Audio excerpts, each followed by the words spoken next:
الحمد للہ رب العالمین والصلاة والسلام علی اشرف الانبیاء والمرسلین وعلی آلہ واصحابہ اجمعین اما بعد فاعوذ باللہ من الشیطان الرجیم بسم اللہ الرحمن الرحیم وَإِذْ قُلْتُمْ يَا مُوسَى لَن نُؤْمِنَ لَكَ حَتَّى نَرَى اللَّهَ جَهْرَةً فَأَخَذَتْكُمُ الصَّاعِقَةُ وَأَنْتُمْ تَنظُرُونَ ثُمَّ بَعَثْنَاكُم مِّن بَعْدِ مَوْتِكُمْ لَعَلَّكُمْ تَشْكُرُونَ صدق اللہ العلی العظیم۔ معزز ناظرین، حضرت سیدنا موسیٰ علیہ نبینا علیہ الصلاۃ والسلام کا اور ان کی قوم بنی اسرائیل کا ذکر جاری تھا کہ انہوں نے اپنے آپ کو کس طرح قتل کیا، اور اللہ رب العزت سے پھر حضرت سیدنا موسیٰ علیہ نبینا علیہ الصلاۃ والسلام نے ان کو کیسے نجات دلائی۔ ہم اسی آیت کے ساتھ ربط کرتے ہوئے اور اس آیت کو اس آیت سے ملاتے ہوئے بات کو آگے لے کر چلتے ہیں کہ جب بنی اسرائیل بے تحاشے قتل ہو گئے اور ان کو قتل کر دیا گیا اس جرم میں کہ انہوں نے بچھڑے کی پوجا کی تھی، آپ دیکھیں کہ اس میں بھی ایک ہمارے لیے سبق ہے کہ بنی اسرائیل نے گناہ کیا، شرک کیا، اس کے ساتھ ان کو سزا یہ ملی کہ اسی وقت وہ اپنے آپ کو قتل کریں، اور حکم یہ دیا گیا فَقْتُلُوا أَنفُسَكُمْ، اپنے نفسوں کو تم قتل کرو، یعنی ہر رشتہ دار اپنے رشتہ دار کو قتل کرے۔ باپ نے شرک کیا تو بیٹا قتل کرے، ماں نے شرک کیا ہے تو بیٹا قتل کرے، بیٹے نے شرک کیا تو باپ قتل کرے، ماموں نے شرک کیا تو بھانجا قتل کرے، اس طرح رشتے آپس میں ایک دوسرے کو قتل کریں، اور ایک روایت میں یہ بھی ہے کہ ایک دوسرے کو نہیں بلکہ خود اپنے آپ کو قتل کریں۔ لیکن یہ دیکھیں امت محمدیہ صلی اللہ تعالیٰ علیہ وآلہ وسلم کی شان ہے، کتنے ہی گناہ کر لیے جائیں، کتنے ہی بڑے گناہ کر لیے جائیں، اس کے باوجود بھی اللہ رب العزت نے کبھی سختی نہیں فرمائی، اور اللہ رب العزت نے بلکہ قرآن مجید میں واضح فرما دیا،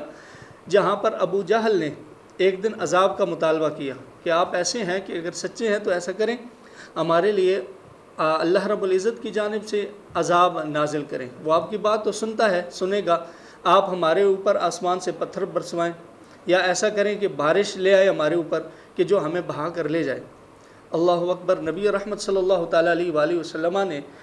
آپ کے متعلق اللہ رب العزت نے فرمایا وَمَا كَانَ اللَّهُ لِيُعَذِّبَهُمْ وَأَنْتَ فِيهِمْ، اے محبوب آپ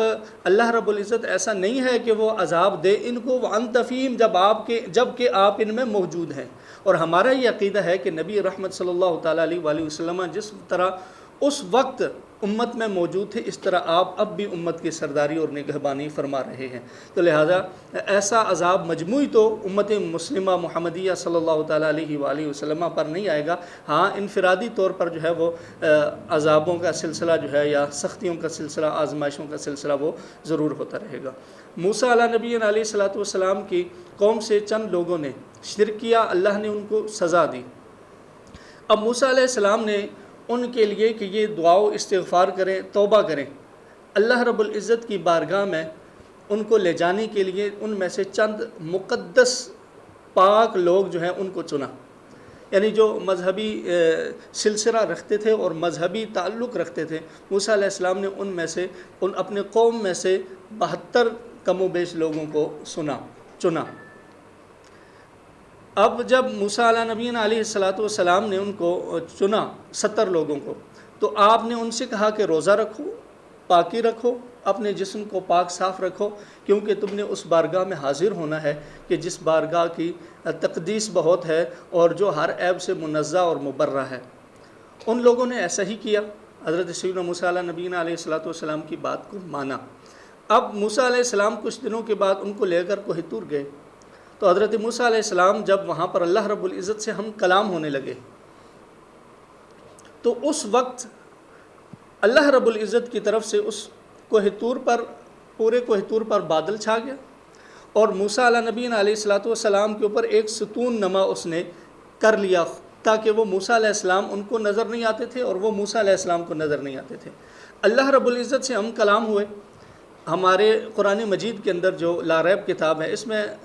سورہ طٰہٰ کی کچھ آیتیں ہیں جن میں اللہ رب العزت نے موسیٰ علیہ السلام کے اس کلام کا ذکر فرمایا، اننی انا اللہ لا الہ الا انا فاعبدنی، فرمایا بے شک میں ہی اللہ ہوں، میرے علاوہ کوئی اور معبود نہیں ہے، اور تم نے جو ہے وہ میری یاد کے ساتھ جو ہے اس نماز کو تم نے ادا کرنا ہے۔ چند ایسی باتیں موسیٰ علیہ السلام سے کی گئیں۔ اب جب موسیٰ علیہ السلام کے درمیان اور ان بندوں کے درمیان آپس میں ربط نہ رہا، اللہ رب العزت کی کلام کو کان سے تو سن رہے تھے لیکن دیکھ نہیں رہے تھے،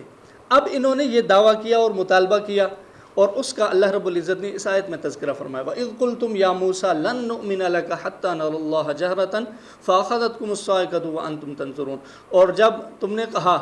اے موسیٰ لن نؤمن لک، ہرگز ہم ایمان نہیں لیں گے آپ پر، حتیٰ نر اللہ جہرتاً، یہاں تک کہ آپ ہمیں اللہ رب العزت کھلم کھلا سامنے واضح طور پر دکھا دیں، فاخذتکم الصاعقۃ وانتم تنظرون، پس پکڑ لیا ان کو تم کو بجلی نے، وانتم تنظرون، اور تم دیکھ رہے تھے ایک دوسرے کو۔ اب اس آیت میں انہوں نے مطالبہ یہ کیا کہ ہم اللہ رب العزت کو ظاہراً دیکھنا چاہتے ہیں، اپنی اس آنکھ سے دیکھنا چاہتے ہیں، لیکن یہ مطالبہ ان کا پورا نہ ہوا، بلکہ اس مطالبہ پر انہیں سختی کی گئی، اور اللہ رب العزت نے ایک بجلی اور کڑک بھیجی جس کی وجہ سے وہ ہلاک ہو گئے۔ اب موسیٰ علیہ السلام پریشان ہوئے کہ میں نے بنی اسرائیل کے نمائندوں کو چنا تھا اور ان کو لے کر آیا، اور اس وجہ سے لے کر آیا تاکہ یہ بقیوں کی بھی بخشش و مغفرت کا سبب بنے، اللہ رب العزت کی حضور گڑ گڑائیں اور ان کی وجہ سے اللہ رب العزت ان کو بھی معاف کر دے۔ اس جگہ میں ایک اور بات بھی کہوں گا کہ موسیٰ علیہ السلام نے چند بندوں کو، مخصوص بندوں کو جو صاف تھے، پاک طاہر تھے، ان کو منتخب کیا کہ اپنی قوم کے لیے دعا کریں۔ اس سے پتہ یہ چلتا ہے کہ اگر کوئی شخص مقرب بارگاہ الہیہ سے یا ایسے شخص سے کہ جس کا اللہ رب العزت کے ہاں جو ہے وہ مرتبہ ہے، یا جو دین کو جاننے والا ہے اور دین کا خدمت گار ہے، اگر اس کے پاس جا کر اس سے دعا کرواتا ہے تو یہ دعا کروانا جائز ہے، اور شرعاً اس میں کوئی گناہ اور قباحت نہیں ہے۔ تو موسیٰ علیہ السلام نے ان چند بندوں کو چنا، آپ لے کر گئے، وہ مر گئے۔ اب جب ان کی موت ہو گئی تو اللہ رب العزت کی بارگاہ میں موسیٰ علیہ السلام نے پھر مطالبہ کیا اور پھر گڑ گڑائے، الہ العالمین ان بندوں کو میں لے کر آیا ہوں، اب اگر ان کو میں اپنی قوم میں واپس نہیں لے کر جاؤں گا تو اعتراض تیرے نبی پر ہوں گے کہ یہ لے کر ساتھ گئے ہیں، وہاں پر انہوں نے ان لوگوں کو قتل کیا اور خود واپس ہمارے پاس تشریف لے آئے۔ موسیٰ علیہ السلام کے مطالبہ پر اللہ رب العزت نے ان لوگوں کو زندہ کیا۔ حضرت قتادہ رضی اللہ تعالیٰ عنہ، ان کی ایک روایت ہے، فرمایا کہ یہ لوگ جو مرے تھے یہ اپنی اجل مسمى کے تحت نہیں مرے تھے، یعنی ہر شخص کا ایک وقت پورا ہوتا ہے اور وہ اس کے بعد مرتا ہے، اس کے بعد پھر اس کے لیے یہ ظاہری زندگی نہیں ہے بلکہ ایک روحانی زندگی ہے، اور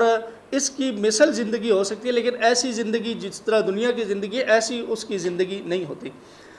تو حضرت قتادہ فرماتے ہیں کہ ان لوگوں کو اللہ رب العزت نے جو مارا تھا ان کے وقت سے پہلے مارا تھا، تاکہ یہ آئندہ ایسے بے جا سوال نہ کریں کہ ہر شخص سے اور ہر ذات سے اس کے مرتبہ اور مقام کے مطابق سوال کرے۔ اب اللہ رب العزت کی ذات جو موسیٰ نبینا علیہ الصلاۃ والسلام کے سامنے نہیں آتی تو وہ ان لوگوں کے کیسے سامنے آ سکتی ہے کہ جو موسیٰ علیہ نبینا علیہ الصلاۃ والسلام کے امتی ہیں اور جو موسیٰ علیہ السلام کے پیروکار ہیں۔ تو جب حضرت موسیٰ علیہ السلام نے دعا کی، وہ لوگ زندہ ہوئے، تو موسیٰ علیہ السلام ان کو اپنی قوم کے پاس واپس لے کر آئے۔ اس آیت میں اس چیز کا تذکرہ ہے کہ ان لوگوں کو اللہ رب العزت کی طرف سے بجلی نے، کڑک نے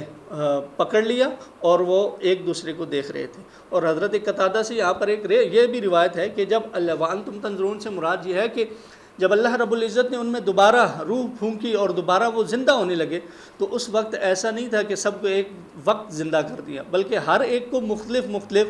وقت میں جو ہے وہ زندہ کیا۔ وانتم تنظرون کا یہ مطلب ہے کہ تم ایک دوسرے کو دیکھ رہے تھے کہ وہ کیسے زندہ ہو رہا ہے۔ ثم بعثناکم من بعد موتکم لعلکم تشکرون، پھر ہم نے تم کو اٹھایا، زندہ کیا، من بعد موتکم، تمہارے مرنے کے بعد، لعلکم تشکرون، تاکہ تم شکر گزار بن جاؤ۔ اب اس آیت میں بھی وہی سابقہ چیز جس کا ذکر کیا گیا کہ اللہ رب العزت نے ان کو موت دی، موت دینے کے بعد پھر اللہ رب العزت نے ان کو دوبارہ زندگی عطا کی، اور زندگی عطا کر کے مقصد یہ تھا لعلکم تشکرون، کیونکہ نمائندوں کو جب زندگی دے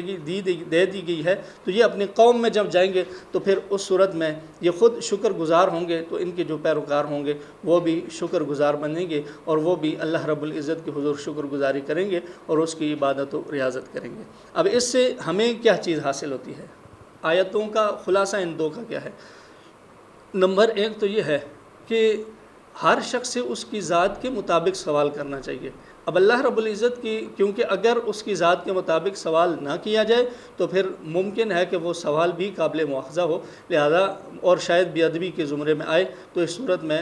خمیازہ بھگتنا پڑے گا۔ اسی طرح دوسری چیز یہ کہ جتنی چیز کا لیڈر یا سردار حکم دے اس کو ہی کرنا چاہیے، اس سے زیادہ کی طلب نہیں کرنی چاہیے، اس کو ہی اس کے دائرے میں رہ کے ہی کام کرنا چاہیے۔ اور آخری چیز یہ کہ اللہ رب العزت نے اپنے بندوں کو اور خاص بندوں کو، انبیاء کو یہ طاقت عطا فرمائی ہے کہ وہ اگر چاہیں تو اللہ رب العزت کی بارگاہ میں دعا کر کے مردوں کو زندہ کر سکتے ہیں، جس طرح یہاں پر یہ حضرت سیدنا موسیٰ علیہ نبینا علیہ الصلاۃ والسلام نے مردوں کو زندہ کیا ہے۔ اور یہ بھی یاد رکھیں، بس ہر دفعہ جو ہے وہ قابل وضاحت کچھ چیزیں ہوتی ہیں تو ان کو کر دیا جاتا ہے کہ جتنے بھی دنیا کے اندر کوئی کام ہیں وہ سارے کے سارے کام اللہ رب العزت کے تصرف سے ہوتے ہیں۔ اللہ رب العزت کے تصرف کے بغیر کوئی کام بھی نہیں ہوتا، بلکہ شرح عقائد کے اندر علامہ تفتزانی رحمہ اللہ تعالیٰ نے ذکر کیا ہے کہ ہم جو کام اعضاء سے کرتے ہیں، یہ اعضاء میں جو طاقت دی ہے وہ اللہ نے دی ہے۔ اب ہمارے جتنے اعضاء کے کام ہیں وہ بھی در حقیقت اللہ رب العزت نے کیے ہیں، لیکن درمیان میں یہ ہمارے ہاتھ کا وسیلہ موجود ہے، بولنے کے لیے ہمارا زبان اور منہ کا وسیلہ موجود ہے، اسی طرح پکڑنے کے لیے ہاتھ، چلنے کے لیے پاؤں وغیرہ کا وسیلہ جو ہے یہ موجود ہے۔ تو جتنے بھی کام ہیں ان سب کے اندر تصرفات اللہ رب العزت کے ہوتے ہیں۔ ہاں یہ ہے کہ ہر شخص کا تصرفات کا دائرہ مختلف ہے، کسی کو کتنا تصرف دے دیا اور اس کے لیے باؤنڈری لگا دی، کسی کو اس سے زیادہ تصرف دے دیا اور اس کے لیے باؤنڈری لگا دی، کسی کو ایسی چیزوں پر بھی تصرف دے دیا کہ جو عام لوگوں کے لیے عقل میں نہیں آتی، لیکن اللہ رب العزت ان کو وہ تصرف عطا فرما دیتا ہے۔ اور ایسی چیزوں کا قرآن مجید میں بے انتہا مرتبہ جو ہے وہ ذکر آیا ہے۔ اللہ رب العزت سے یہ دعا ہے، اللہ رب العزت ہمیں نبی رحمت صلی اللہ تعالیٰ علیہ وآلہ وسلم کا صحیح معنوں میں امتی بنائے، رسول اللہ کی کامل اتباع کی توفیق عطا فرمائے، اور قرآن مجید کو سمجھانا جو ہے اس کو صحیح طریقے سے اللہ رب العزت ہمیں خوش دلی کے ساتھ، نیک دلی کے ساتھ اور اللہیت کے لیے، اللہ رب العزت کی رضا کے لیے ہم سب کو کام کرنے کی توفیق عطا فرمائے۔ وما توفیقی الا باللہ رب العالمین۔